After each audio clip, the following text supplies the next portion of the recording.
Well, good evening, everybody, and welcome to Charlton Live, sponsored by PSF Steel Limited. My name is Louis Mendez. This is the big match preview as we gear up for Saturday's home game with Sheffield Wednesday at the Valley. Joining me to look ahead to that game, first up, is Mr. Nathan Muller, back from his holidays. How you doing, Nath?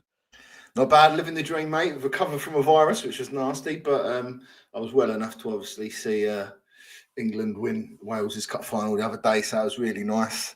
Would rather have played San Marino, but there we go. Yeah. All good, mate. Glad to be back. We've got another game on Saturday. Top half of the champ.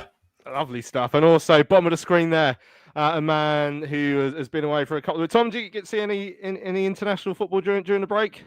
Yeah, I did. Yeah, I was there last Thursday, actually, to see my beloved England batter Wales. That tiny, not even really a nation, are they? So, yeah, got battered into a pulp, the little slugs. So, had a lovely time at the home of football, cheering and all sorts. Thomas Tuchel was pleased with me. So, yeah, had a lovely time there. Thank you. Absolute turncoat there, but he's Welsh until the moment they lose to the mighty England. I got my England shirt on just for you, Tom, as well. Yeah, that wasn't on in the waiting room, was it? No, I hit it. I tried to text Nathan to get him to do it as well, but he obviously wasn't looking at his phone, which is a shame, but that was funny. So, yeah, evening, everybody. Great to be back after the international break. As I said, we'll look ahead to the game with Sheffield Wednesday.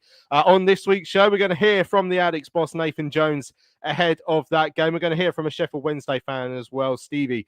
From the Wednesday week is going to join us later on during the show. Joe from our own show went on his one last night as well, which is well worth a watch. We retweeted that earlier on today. Want to hear from you guys as well ahead of Saturday's home game with Sheffield Wednesday. Sam says he's looking forward to getting back down the valley on a Saturday. So let us know your thoughts ahead of the game. You can email us studio@charltonlive.co.uk. You can tweet us at Charlton Live, or the best thing to do is to head over to the live chat on the YouTube video and give us your thoughts ahead of the game. Who would you like to see start? How do you see us getting on against the Sheffield Wednesday side, who are obviously in all sorts of disarray off the pitch, and we didn't have the best of results last time on it either. Evening as well to Bobby Webby, who says, it was my birthday on Tuesday. I got a Charlton Live mug. What a top quality piece of merch that is. Well, there you go. Excellent tasting. Whoever bought that for you, Bobby. Hope you had a great birthday. So, Nathan, Saturday, back on the horse against Sheffield Wednesday. Been a couple of weeks off, which we've obviously enjoyed, but beaten last time out against Preston. Not our best day, but before that, 4 games unbeaten. We're still settling into life in the Championship and a chance to hopefully get back to winning ways on Saturday. Yeah, exactly that. I think, the Preston game didn't really play particularly well. We weren't really a fun game to watch. It looked like it was going to go to a draw, but there are fine margins in this league, and we were on the wrong side of it this time around. And it's an opportunity for us to get back on the wagon against the. I know Sheffield Wednesday is struggling, but it's still another Championship game. So glad to be back at home, and obviously it'd be interesting what Nath does. We'll probably come onto it in terms of changes and stuff, but usually he kept the same team because we were playing well and we were getting results, and we've had a bit of a dip in one game, so we're not going to get too hissy fit about it, but it'll be interesting to see what changes he makes if he does. Yeah, I mean, it's an interesting point in the chat here. Mark says it's a huge game for us Saturday, not far off a must-win for me if we are to stay in the league. I mean, obviously people will look at the opponents, the fact they're second bottom in the table, obviously shipping goals in terms of last time out against Coventry at home, but everyone is shipping goals against Coventry, to be fair. The off-field disarray obviously plays a big part in what's going on with Sheffield Wednesday at the moment, but at the same time, must win and if to stay up. I mean, if this was like a few games from the end of the season and we were having problems and we needed someone to beat, then yeah, Sheffield Wednesday, you think that's probably the sort of game you want. But at the same time, their away form's not bad. I'm not worried about us going down anyway, so I'm not seeing it as a must-win. It's definitely a would like to win, because these are the games you want to win at home, Tom. Yeah, I think it's a should win. I'm a bit like you. I don't think we're going to go down, but who knows? Stranger things have happened, and only takes a few injuries and a bad run of form, and suddenly the league looks very different. But based on what we've seen over the first 8 or 9 games, or however many we've played, I think we look like a mid-table Championship side. And I think to be doing that so early on in the season is a positive. So I don't say that as to criticise us by any stretch. I think that's brilliant. And I think if you're a neutral, or, if you're looking at odds for this game and you're a neutral, or you're just putting an accumulator on or whatever, you're probably chucking Charlton in as a pretty much what you'd expect to be a banker. That doesn't mean we can't lose this game at all, but you'd expect to win it. As you say, Sheffield Wednesday in disarray off the field, not doing brilliantly on it either, down towards the bottom of the table. I think they've only won the one game. We're good at home. We get a good crowd at home. We've largely been good this season. There's only been 1 or 2 games really where we've been slightly off it. So yeah, you look at this and everything suggests we should, as you said, go on to win it. But I'm like you, I'm not worried about going down per se, but at the same time, even if we just want to establish ourselves as a mid-table championship club or even push beyond that, these are the sort of games you have to really expect to win. I don't think it'll be easy by any stretch. We've had our run-ins with Sheffield Wednesday a lot over the years, and I don't think we can just turn up and expect to walk over them at all. But if we play our game on Saturday, then I think we should win the game, and that's what we'll be looking to do. Yeah, well, this other mark has put £5 in for Charlton to win. It was 7+ goals. No, I wasn't drunk. I mean, that's I'm literally not convinced we've actually scored 7 goals all season. So that would be, if we have it, we wouldn't be much more than that at the rate we've been going. But that'd be nice. Like I say, Sheffield Wednesday have been conceding a few goals recently. Their away form's not actually that bad, Nath. They've only lost once on the road so far this term. They've averaged 2 goals per game away from home over the course of the season in all competitions. So it will be interesting to see what sort of test they put to us, because I mean we have to go into this game as favourites purely because we are so strong at home, and like I say, we know the trouble they're going through. But I don't think it will be a walkover. In fact, Dean says James won't let them think they can turn up and just walk all over them. That will obviously never really be the case.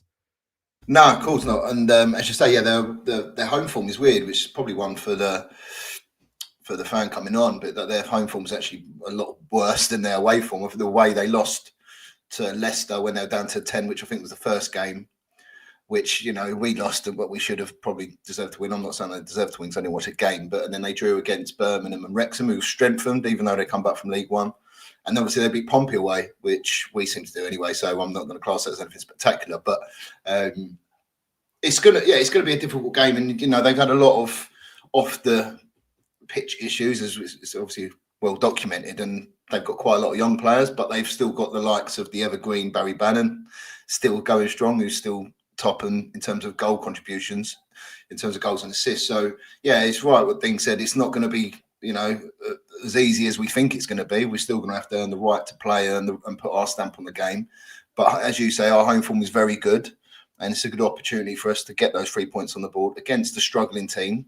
But yeah, I don't think no one's going to take it for granted. Although if someone is expecting those 7 goals, I do hope so. But I hope it's not 4-3, because that will be not good for my heart. But hopefully be a 7-0. That'd be great. But as you say, it's relying on a lot of people to start clicking and a lot of people starting to hit the goal scoring form, which I think we're just on the cusp of doing. But yeah, I'm not getting that too excited. But it's going to be a difficult one. But we're in this league, and these are the games we've got to win at home. Yeah, I mean, we can't forget, because it feels so long ago, because obviously we've had those 2 away games and then the international break after. But last home game, Tom, we absolutely slapped Birmingham 3-0, and that was the day I thought, right, we have actually found that goal-scoring touch that Nathan was referring to there. Sam says, have been overthinking, but will it be another QPR as both sides got smashed by Coventry? I'm hoping that's not the case, of course.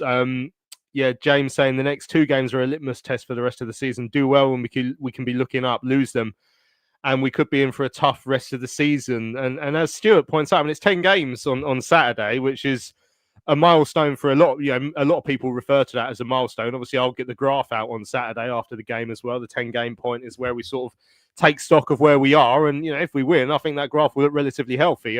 What are we expecting from the next few days? I mean, it's a big week coming up for us because as James referenced there, we're going to Ipswich on Tuesday, and then it's another away game out of that.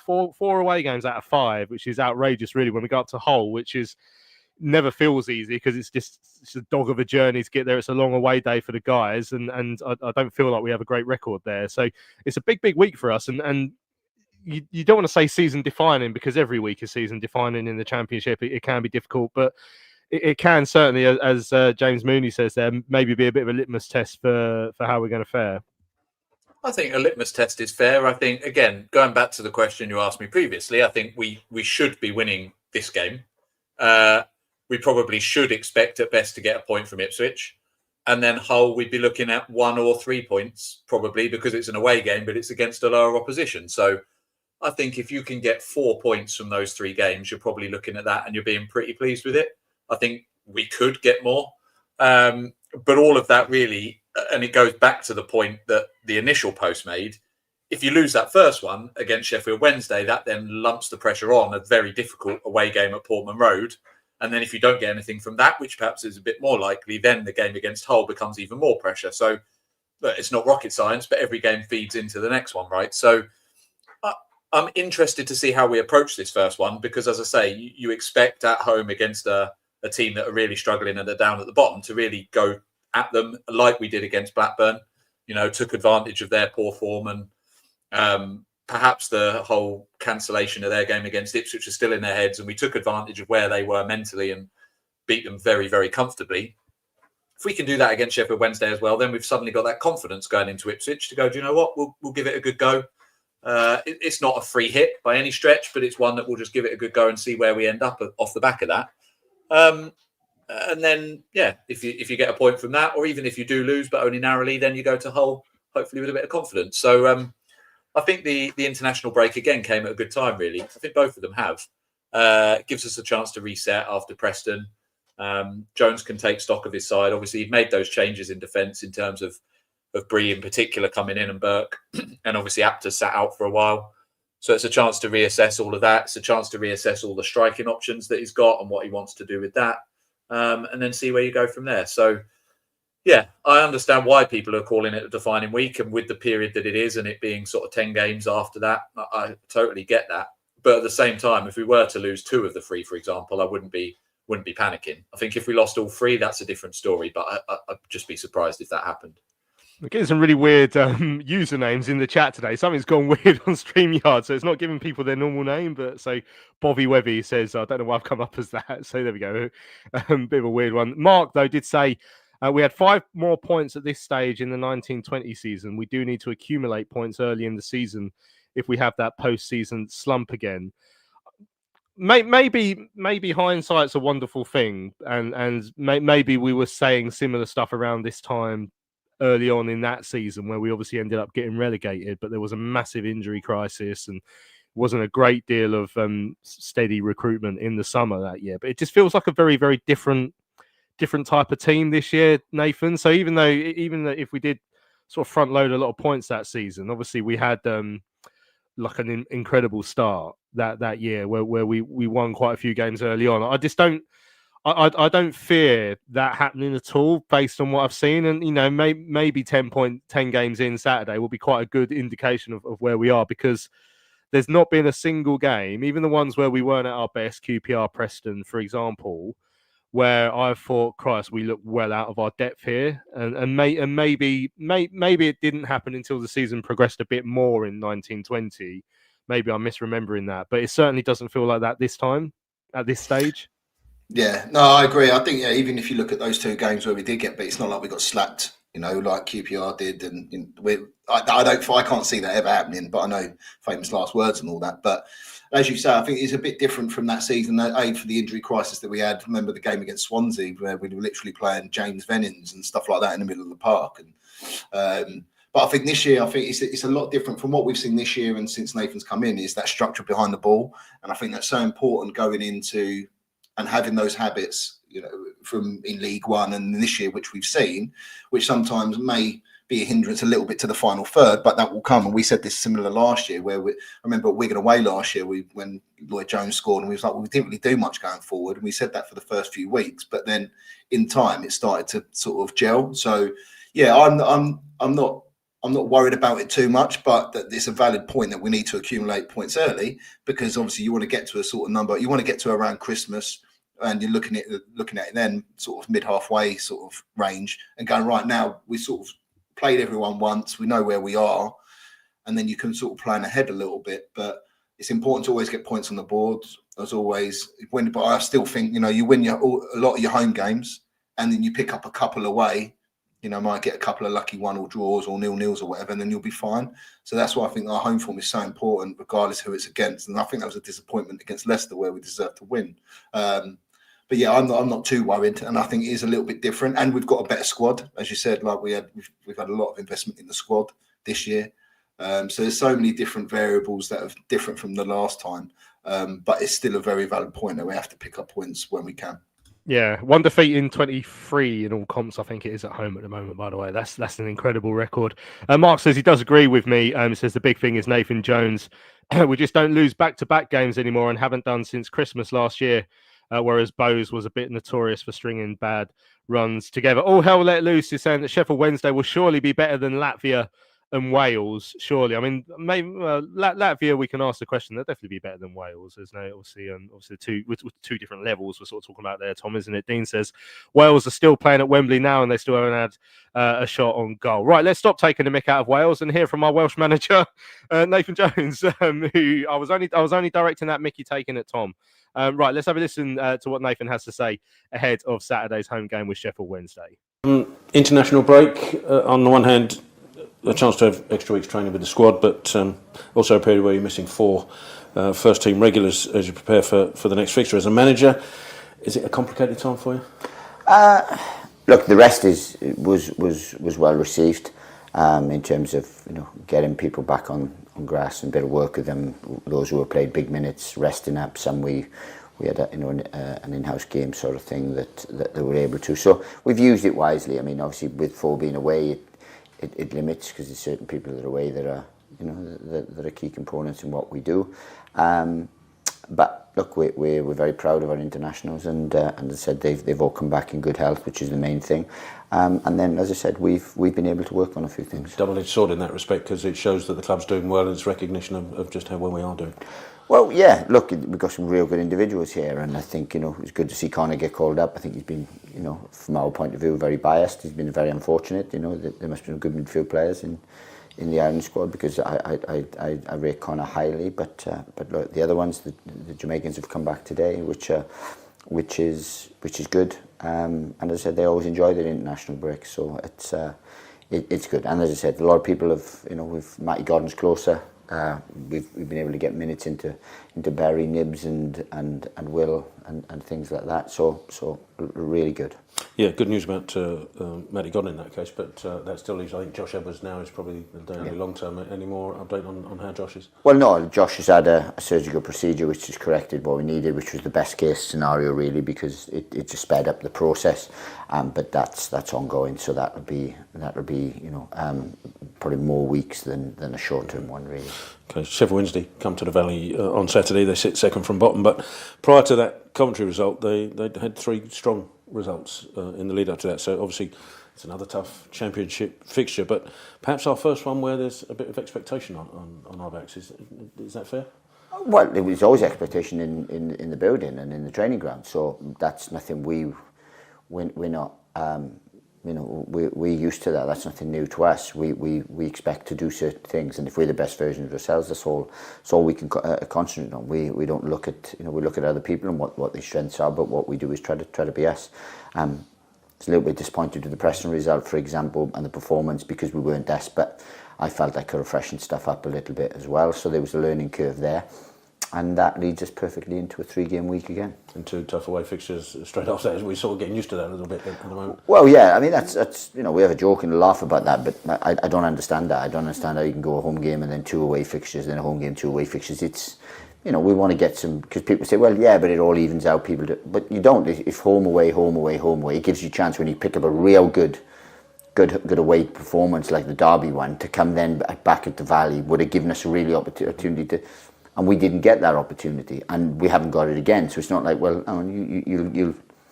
it comes in the space of a 4-week period, for example, or 5-6 week period. We've got a considerable amount of away games, and that does, because that can potentially curtail momentum, and I don't understand that. I never have. We are at home. Be another 20,000 plus Valley crowd, and the club celebrates over 30 years of Red, White and Black Day on the same day, so it promises to be a good atmosphere and a good occasion. Well, look, if it's like any of our sort of home games in the last, I don't know, 6, 7, 8, 9, 10 months, then of course it's going to be a good atmosphere. And you know, Sheffield Wednesday always travel well. They're an excellent football club. You know, the fans create a wonderful atmosphere there, and especially from what they're going through. But it's a day for us. You know, it's a day that we're home. We're looking forward to being at home after, again, you know, 2 hard away fixtures, and we have to maximise. There we go. That's Nathan Jones looking ahead to Saturday's home game with Sheffield Wednesday at the Valley. Tom, so I mean, it was interesting to hear him refer to the fact that he felt maybe he could have switched things up a little bit in the Preston game. You know, there was in that sort of final quarter or a bit maybe final third of the game some tiredness, it looked like, and Preston started to take more control, particularly after the goal. So yeah, introspective from Nathan there, and I guess that means the international break obviously did come at the right time for us. But what do you expect to see in terms of changes and that sort of stuff coming up on Saturday? Because you've had lads away on international duty with Jamaica. Connor went off with Ireland sort of part way through.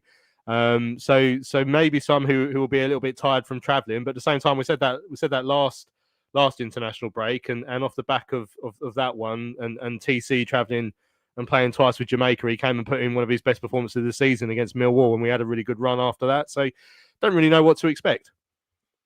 I've been saying TC's tired since Birmingham away last year, and I think he's played pretty much every minute since. So yeah, he seems to be fine. I think I can't see him changing the midfield unless he has to. So yeah, I know Connor went away, but I think that Connor, Doc, Carey partnership just works so well that unless there's a reason to bring one of them out, I don't think he will.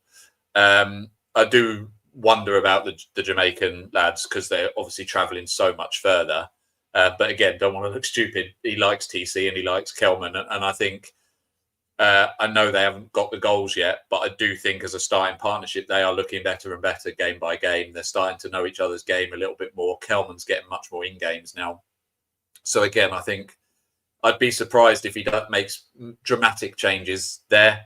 But the defence, maybe, I think with Edwards' injury, with Apter, as lots of people have been calling for Apter since he got dropped or stepped out.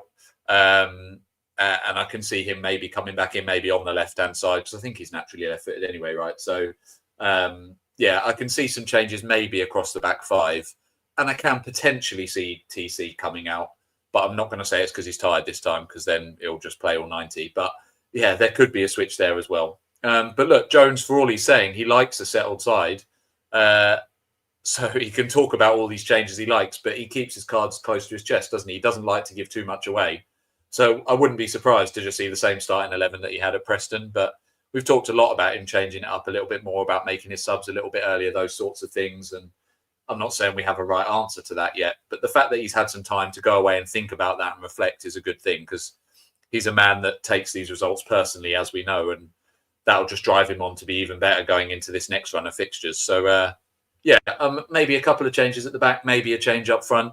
But, you know, I'm not expecting to see a completely different 11 or anything dramatic like that. Yeah, the makeup of that back line in particular, Nath, some chopping and changing, maybe some thinking to do there. Obviously, Amari Bell wasn't fit enough to start the Preston game, but did come on halfway through, the second half, I think, if I remember rightly. And then he missed one of the Jamaican games, so not sure exactly how he's going to be. Obviously, Nathan doesn't give a great deal away. Kane Ramsey played left wing back at Preston then to start off with, but then obviously you've got Burke and him who can both play the right centre half position. Yeah, which way do you see Nathan going with some of those decisions? Yeah, it's interesting. I mean, personally, it's hard because, as you say, I mean, Ramsey on the left, I mean, he could do a job there, but I'd still rather him at that right centre half, which then puts it at that sort of left-hand side, which then you're looking at Amari Bell or Macca, but obviously Macca's not going to have a lot of pace, so it's not going to be up and down, so he's probably more of an inverted one more than an out-and-out wing-back, which could work, considering how it works, and then he'll just drop it, and then Kane can flare out and fan out on the right-hand side. Could work. But, yeah, I'd be surprised if we put Kane at left wing-back again, if Bell's not, if Bell's fit. I would imagine Bell would be the shoo-in if he is available to play. But But I agree with Tom. Midfield, I think he's going to keep it the same. I'd personally like to see Tanto get some time because I think he's one player that I think every time he's come on, he's impacted the game. But again, it all depends on how TC is flying all over the Caribbean and back. You know, we've got the options now. So if he is a little bit tired or jet lagged or whatever, then we've got the players to change it. And they're going to come on even with a bench of, if you had TC, Miles and Nibs, they're still a pretty good bench, isn't it? So, but it wouldn't surprise me if it's just that more or less the same team. It wouldn't surprise me in the slightest. Yeah, Gary says he thought Ramsey was put there to stop Small, but I did ask after the game, and Nathan did say it was because Amari was carrying a calf problem. So, I mean, Amari Bell is more than capable of stopping Thierry Small. So I don't think that's that. Sam Cuts is saying either change that or change the formation to a flat 4-4-2, which I can't see happening personally. A couple of people asking about Onel Hernandez. Obviously, we haven't seen him play yet. It was on the bench at Preston, if I remember correctly, but didn't work. Mark and all hell let loose, saying maybe they could work as a left wing back. Is that an option for you there, Tom? Would be very, very attacking option. I was going to say, yeah, I don't know a lot about him, but my understanding is he's more attacking than that. And I know we're at home and I know we're against a side that we want to try and pick off, but I can't see him going from the outset.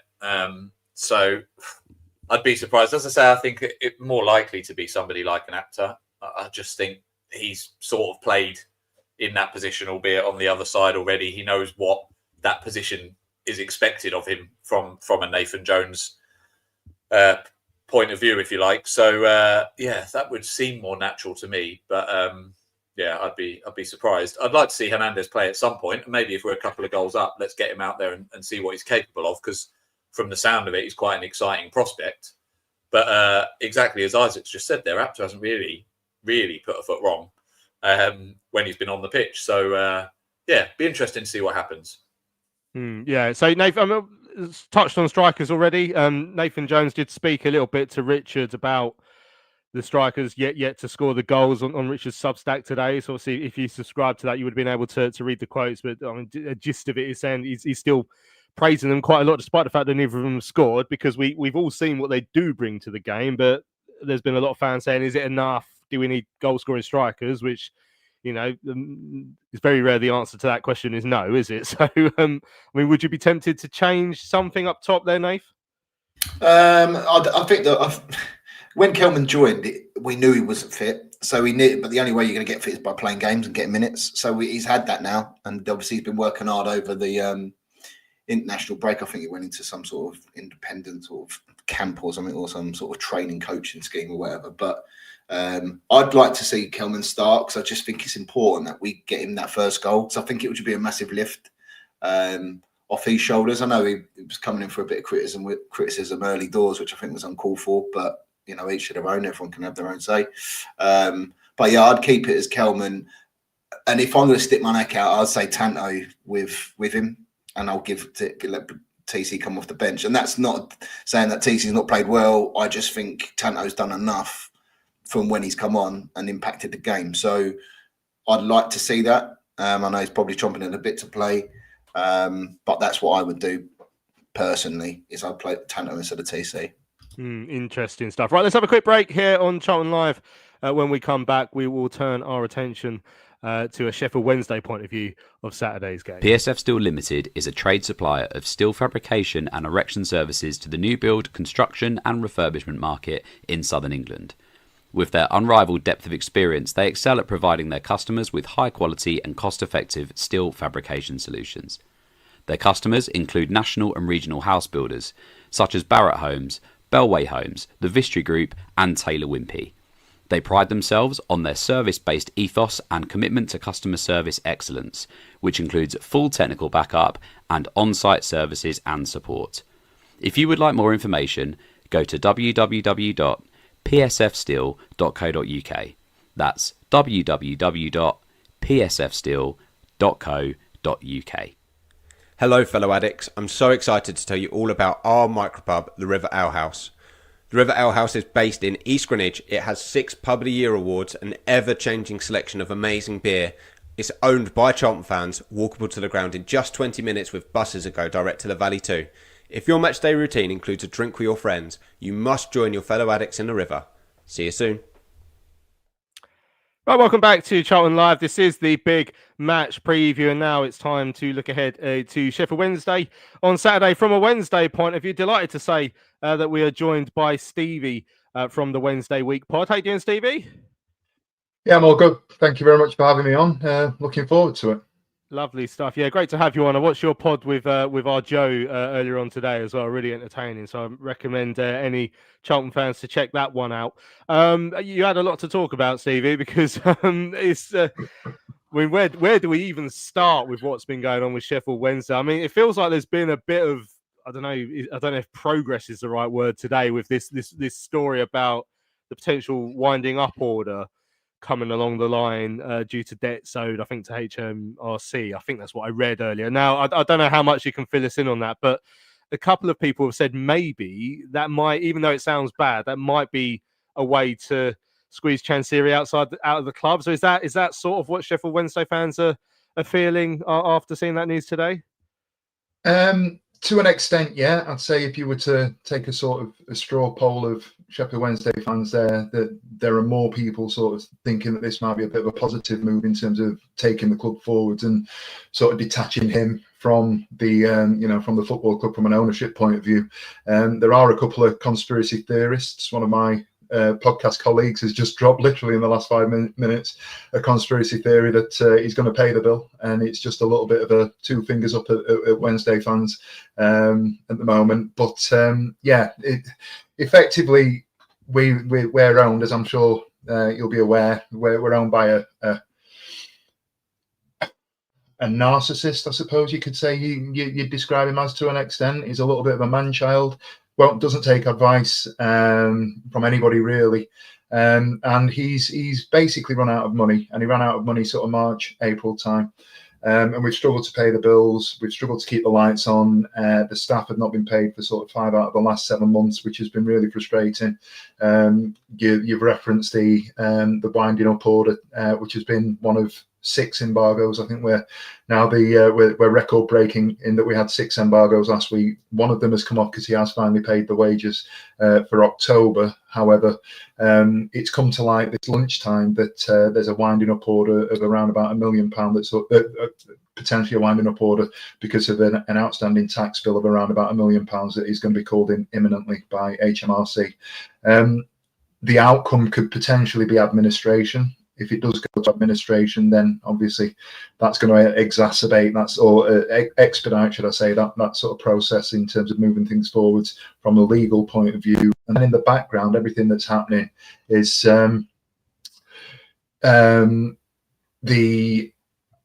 the whole sort of situation around the independent football regulator and what powers they have. So a lot of the conversations that we're having at the minute from a Wednesday point of view is that there's a timeline of things that we've known that have been coming, and it's not been good. It's been, right, the first thing is that the IFR is going to come in. The next thing is, are we going to have a takeover? The next thing is, when the IFR is active, what powers are they going to have? And these are all questions that we're not really sure about. And from a sort of a football point of view, we are geared up with a mindset that we're potentially going to be a bit of a test case for the IFR and what powers they have.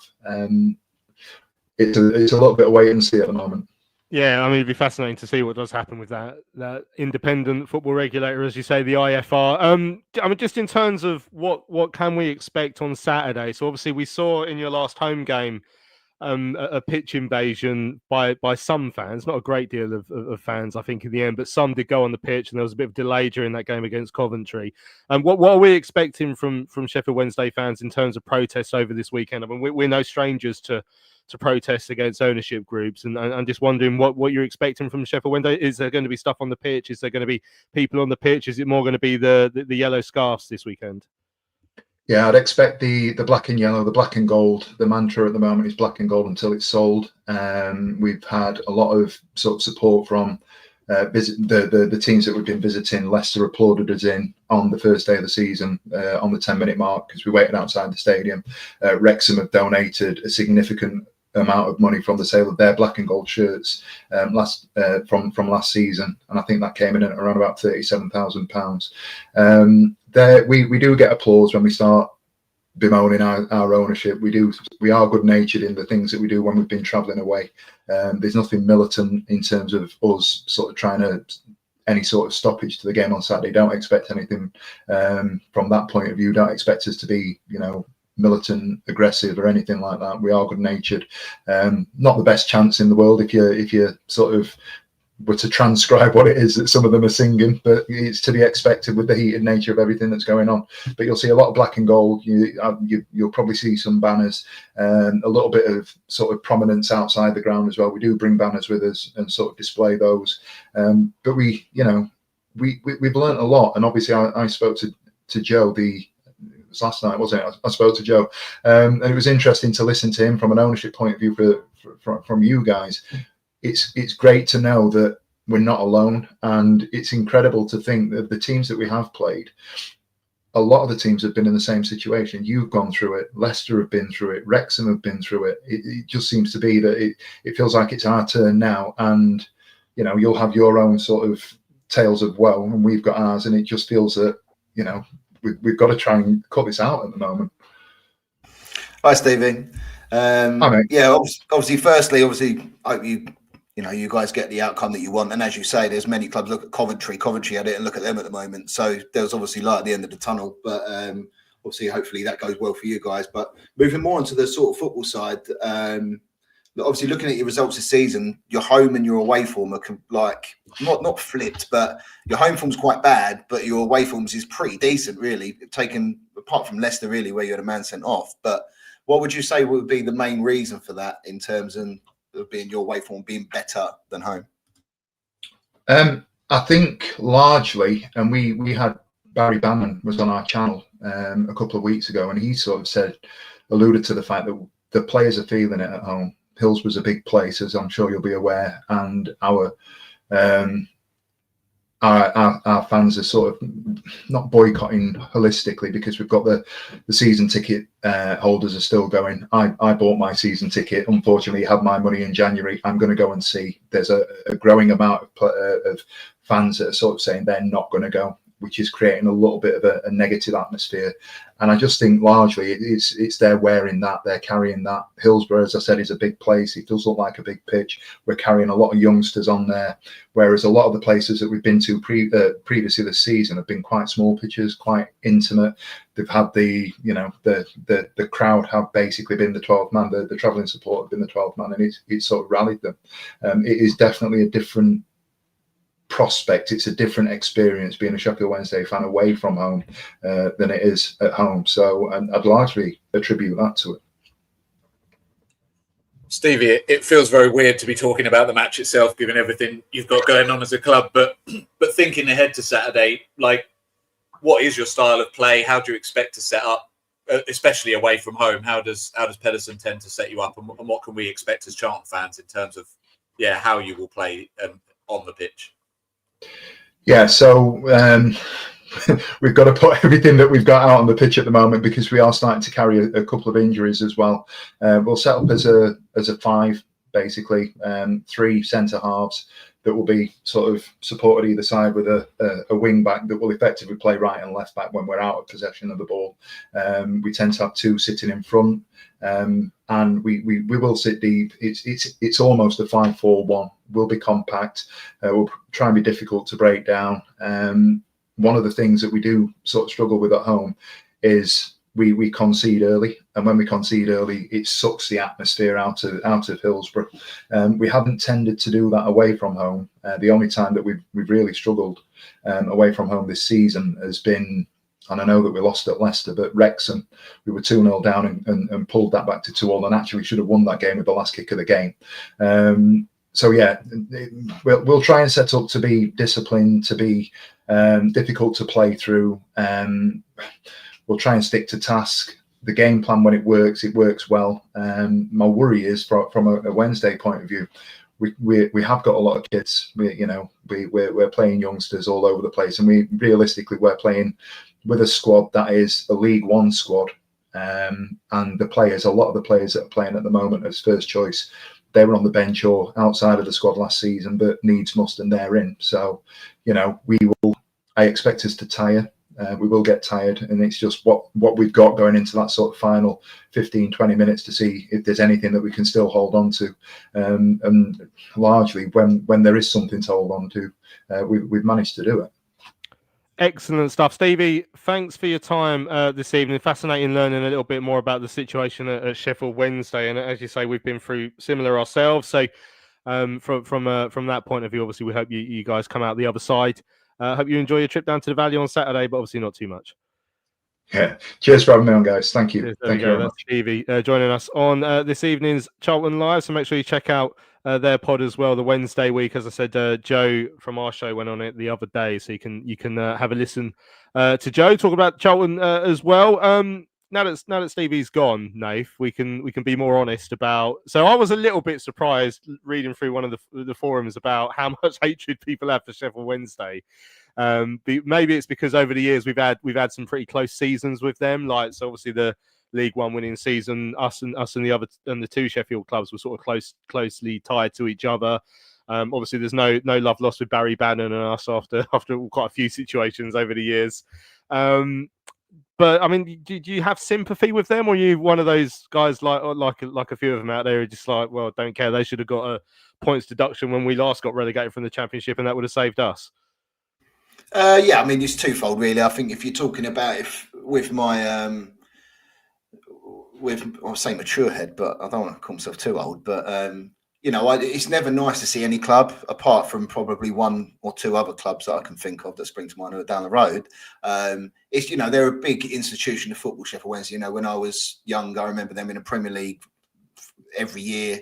And yeah, it's never nice to see it because, as you say, we've all been through it as well, and maybe not to the extent of what they're going through. But it's never nice, and we've got to remember that some people, especially up north, when we're in London, it's a lot different because you have a lot of things to do and there's loads more clubs. But up there, usually the football is everything. So it's never nice to see it, and obviously I hope it does turn around. But at the same time, I've never really got on with Sheffield Wednesday just because I think there's a couple of fixtures we've played, and I remember when they were saying they were too big for League One, and the football banter was there, which is granted, and there was also another sort of another away game where it was a bit of an altercation, shall we say, with some Sheffield Wednesday fans. So it was a bit.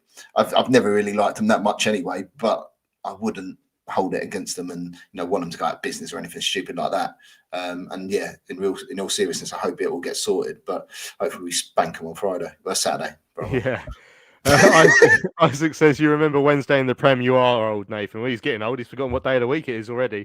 Stuart says Sheffield Wednesday are in the same league as Millwall, Cardiff, Birmingham and Leeds in terms of scummy fans. Tom, are you going to be out looking for trouble on Saturday because it's Sheffield Wednesday? I mean, if and when they start singing against their owner, will you be sort of applauding sympathetically, or will you be sort of laughing? What's your viewpoint? Just pleased you didn't make another dig about them singing about Wales or something. But no, I'll be right behind them if they start singing about the owner, to be honest. Look, we've been there. We've been nowhere near as bad as they have, but we've had our fair share of bad owners over recent years. And when people came to our club and applauded us for singing it, you need that solidarity. Until the EFL take control of this, or the football regulator takes control of this, sadly, it's up to people like fans to sort this stuff out. Like they said, they're relying on Wrexham giving them 35 grand from like shirt sales and stuff. It's awful, really, and I feel for them. I don't know. I've got nothing particular against Sheffield Wednesday fans myself. I might be in the minority from a Charlton perspective in that. I think the Barry Bannon thing. I see a lot of that and agree with a lot of that, but I also admire what he's done by sticking around this season, by signing a contract for that. We can take the mick out of him all we want in terms of what he said to us in the past, but if we were in that sort of state and we had somebody like a Johnny Jackson being prepared to do something like that, you can understand why their fans absolutely love him. So no, I've got no ill feeling really towards them, particularly, and absolutely if they're singing against Chansiri, provided we're winning. If they're 4-0 up, I'll be a bit annoyed, but I'll be more annoyed at us than anything else. But but we've just got to try and help them through this as much as we can, really, because it's just an awful time. And as I say, if it was our club, it would just be horrible. Yeah, James says they wouldn't be bothered if we were in trouble, but I wish them well. Alan saying, yeah, they didn't have to go and play at Palace, and Mac is saying as well, we actually went through worse, 85, 86, leaving the Valley and minutes from being wound up. Can't stand Sheffield Wednesday. All hell let loose says it's two of their players, one former and one current for me. Morrison and Bannon, horrible players. We thought it was Clinton Morrison play there. Is that the Morrison we're talking about? Yeah, that's because I only found out the other day that Michael Morrison played there. We signed him from that. I completely forgot that. We was clearly too good for them. He joined the side that won League One in that season rather than the one that didn't. And Paul says, I don't care who it is. No one should lose their club because of some selfish man at the top. I mean, if ever we needed proof that the man is a moron as well, is don't forget that he hired Katrine Mayer after she had a few years with us. He's like, I want some of that, and yeah, he's still reaping the benefits of that, you could say. She got in trouble there for something as well, like some sort of accounting thing. It might not have been her fault, and it might have been her actually, but that was very, very funny. Right. One other thing I wanted to talk about. They've got a couple of other bits to talk about before the end of the show, to be fair, Tom. But and Nath, some excitement at the Valley on Saturday as we got the new big screen. So you could tell it's been a quiet couple of weeks, Nath, with the fact that was a massive talking point during the international break. But what are you expecting from it? Are you looking forward to it? Yeah, well, if we're going to score 7 goals, at least we can fit all the scorers on it. So that's a good thing. So it's come in good timing, really. But do you know what? Like, it's good. It's it's another thing that the club are doing, which is really nice. But I can't say I've ever sat there and admired our screen in that corner and go, oh, I think we need a new one. But the board are backing and improving things around the stadium. If it helps everyone and can see better, brilliant. But last time I went to a football game, it's very rare that I'll go to a football game and forget the score. I might forget who scored after many beers, but I seem to remember the score and how long we got left. But yeah, I'm not going to literally struggle to sleep on Friday night, put it that way. But yeah, it'll be nice to see, I guess. I don't know. Because it got a bit of a mixed reaction when it was first published on social media, Tom. I don't know if you have a big sort of feeling either way about it. Mine, as soon as I saw it, my only thing was, right, I hope they're still going to squeeze the lineups on there somehow, because I very much rely on that. And now we've seen it in action at the women's game with the photos that some people put up, and they have the lineup on it. So as long as I can still read it, then I'll be happy. I think that's the main thing. It needed update. James reckons it's wonky. I haven't been there with my spirit level yet. But yeah, what would you reckon, Tom? I couldn't believe the backlash, to be honest. It's a slow news week, isn't it, when people are criticising a new screen in the corner of the stadium. We're there for football. I'm not there to see if I can watch the telly whilst I'm there. But I agree with you. So long as it shows the score and it shows the lineups, I think that's fine. I agree that the angle they showed that little video at makes it look like it's all out of place. But then people who seem to have been there, was it for a women's game at the weekend, said actually it looks all right. I think it's probably, and I'm sure they said this when they were talking about doing it in the first place, it looks bigger than it actually is. So I think because it's so wide, people assume it's nowhere near as tall as the old one. I think it is shorter, but I don't know that it's that much different. So no, I just don't think it's anything to be worried about, to be honest. I'm more worried about if Kelman scores or not, or if TC can take his man on, as opposed to whether I can see if someone's been booked on the screen. So, I mean, it made me laugh, but look, if we'd have played a Tuesday night game and a Saturday game and they'd slip that tweet in the middle, no one would be mentioning it. So I think it's just one of them things. International break, no big games on. England haven't done anything of note, so it's just people have got to have something to have a little bit of a whinge about, I think. Yeah, Liam said I blamed the club for doing it in the international break. People are miserable, want something to moan about. I was going to say on Saturday, I want to see it, and I actually want to see Macca score, because if they put a picture who scored, I don't think his head's going to fit on that screen. I think it'll be a big dilemma for quite a few people if Tyrese Campbell hits a shot and it goes wide and knocks the screen over, because then a lot of people are sort of umming and ahhing about taking him out the side. If he does that, they might win him back. Gavin's with us. He says I would judge it when you see it. So Gavin's there. Like I say, I've seen some of the pictures. I think once I saw a picture of it with the lineups on it, I was a little bit more happy, because I was like, I massively rely on that. You'll be shocked and appalled at the amount of times that the opposition score and I can't work out who scored. So I just have to wait for the little ball to go up against their name. Obviously, it doesn't happen that often because we very rarely concede goals. But Paul says as long as it fits 5-0 Charlton on Saturday, it's all good for me. Sheepy says it's like going from an old CRT TV to a 4K screen. We can't complain. James is asking who erected the still for it. Well, we can only hope it's our good friends at PSF Still. Mark reckons they're going to have to swap the fish for an eel because it's much longer. Stuart says he doesn't think it's a major upgrade, and Dean though said he thinks thinks it looks awful. But he says bet the Welsh forwards couldn't hit it. So there we go. Excellent stuff. The big screen. Excited to see that on Saturday. Sure, maybe we can do something else for us all to talk about after that as well. But yeah, next international break. Let's I don't know. Maybe we could have a light show with the new floodlights, just so we can moan about that or something. We need something to talk about during the international breaks. Gavin, if you could arrange that for us, please. I wanted to talk about some of our loan players out away from the Valley at the moment, Nath. Because we appear to be absolutely running, even though we've left lower league football now, we appear to be absolutely steamrolling it still with some of our lads out there. Nathan Asimwe smashing it up down at AFC Wimbledon, Mika and Bick banging in the goals for Colchester, Dan Carnew banging in the goals for Walsall as well. Even the Gas Man's popped up with a couple. He scored against Bromley in the EFL Trophy the other day, which I noticed. Well, that's a good suggestion. Paul says maybe they should put a bit of Charlton Live on the big screen. Put that on at half time. That will keep everyone entertained.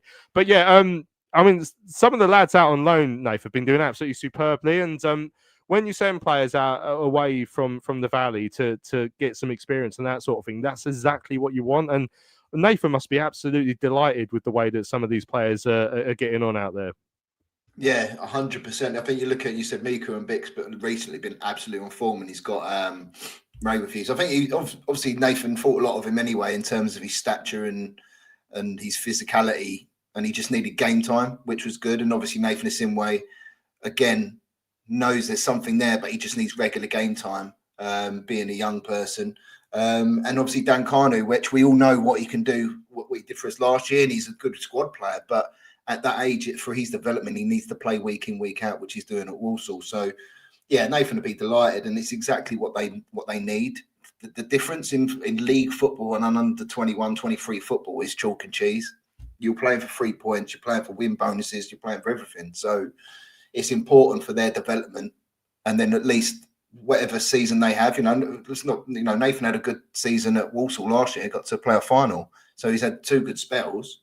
Granted, he didn't play as much, at the beginning of his loan spell at Walsall last year, but it's exactly what we want. And when they come back in the summer, they've grown as players, they've grown as men, and then it gives Nathan a bit of a chance to go, right, are they ready to now dip in and play more of a part in the first team squad? And that's exactly what we want. And that's the great thing that we've got at the academy, that we can get these players out there and get them game time. So for people like Ibby Fuller, I'm surprised he's not gone out, but maybe Nathan thinks he's got the talent to do something here. So we've got lots of people out on loan. We're not to the extent of like Chelsea back in the day where we're stockpiling players, but no, listen, it's great to see it, and obviously always look up for their results. And even Gas is Stephen's top of the league, aren't they? So it's a good thing for Nathan to for their development. Of those strikers scoring goals, I mean, people are sort of ironically pointing out, Luke saying our lone strikers can't stop scoring goals, and obviously our strikers who are with us at the moment in the Championship have got 1 goal with Tanto's goal away at Sheffield United. Tom, I mean, is there a temptation to call them back, or is obviously you can't do? I mean, Sam's asking if we can call back Asimwe, but obviously you can't do that outside of windows, so that's not a question at the moment. But is that? Would it be in anyone's interest to call back someone like Canu or Mbik when they're out there having proper full seasons, playing pretty much week in, week out, where they are going to play, or to come back? And are they actually going to feature as much? All hell let loose saying Canu's playing for Walsall while Kelman's in the Championship. You can't compare them, and you can't. And I also don't think, unless we're absolutely desperate in January, I think for all of these players' developments, and someone like Dan, he's been on a loan with Southend as well now. It's all part of the growing experience, and he's more than mature enough to take that on his shoulders. But he wants to get that full season, and Mika out there as well. Like, I don't know if we'd be tempted to bring him back. I think for most of them, it would be best to go out there and stay out there and play football. I just don't see what the point would be. I don't think it benefits them, as you say, because they're getting their development. I don't really think it benefits us. If Nathan Carnew was, if Carnew was sitting on the bench now, there's no way that we'd be calling for him to be playing ahead of all 4 of the strikers we've got fit and then Godden. So, yes, he's doing it there, but he's doing it, and all of them are doing it at a level below what we're doing at the moment. So there's no proof it would make any difference. And also, as we've said, we're playing well. And the strikers we have got are now starting to contribute to this team. And yes, the others might weigh in with an odd goal, but are they doing what these strikers are doing week in, week out? Are they doing the running that Jones needs them to do? Do they fit in the system that we play? All of those questions aren't being answered. So very easy to just look at them and go, well, they score goals, so they should be in. I just don't think they should be. I think they should be out as long as you can let them be. As Nath was saying, they get the opportunity to have first-team football. I remember that Swansea game as well that Nath was referencing earlier. We're not having to play these players like we had to that time. We've got enough of a good, experienced squad. And Charlie Kelman will start to score goals. TC will start to score goals. Tanto already has a goal, and I agree with Nath. He deserves more of an opportunity. So I just don't see any benefit to anybody bringing them back now. If at the end of this season they've scored 20, 25 goals at that level, then maybe they deserve an opportunity next year, and that's a different conversation. But at the moment, leave them alone, let them do what they're doing. And if they come back better players, brilliant. That's what the loan system is for. So, no, I think leave them where they are. We've got enough here, and stop it now, Dean. Dean says Wales are checking if Mbic as any Welsh relatives. I mean, if they have, we've finally brilliant. got a bite out of Tom. I've been waiting all show for him to bite. Well done, Dean. Imagine if I just logged off now. I'm almost there as well. 4 minutes I had to go. 4 minutes to but go. no. Weren't we 3-0 up no. after 4 minutes in that game? Was it only 2? Thanks for joining us this evening, Tom. One is right. We've covered the loan spell. We've wound Tom up enough to the extent that he's nearly left. I just want to talk about, Nave, it's a chance to reminisce because Mark Kinsella is coming back on Saturday as well. We have been treated to some absolute legends of the football club coming back over the last few weeks, and I know I personally got to work with Dean Kyle at the Millwall game, so I got treated to that as well. But Kinsella as well. I mean, it's like reeling off like a highlights reel of my time supporting the club. You know, we had Pauli on the opening day. Towards the end of last season, we have the Scandinavian players and Kinsella coming back as well. I mean, again, it works so well when they bring these players out just before kickoff because it just rouses everyone, and it's going to be great to see him back at the Valley again.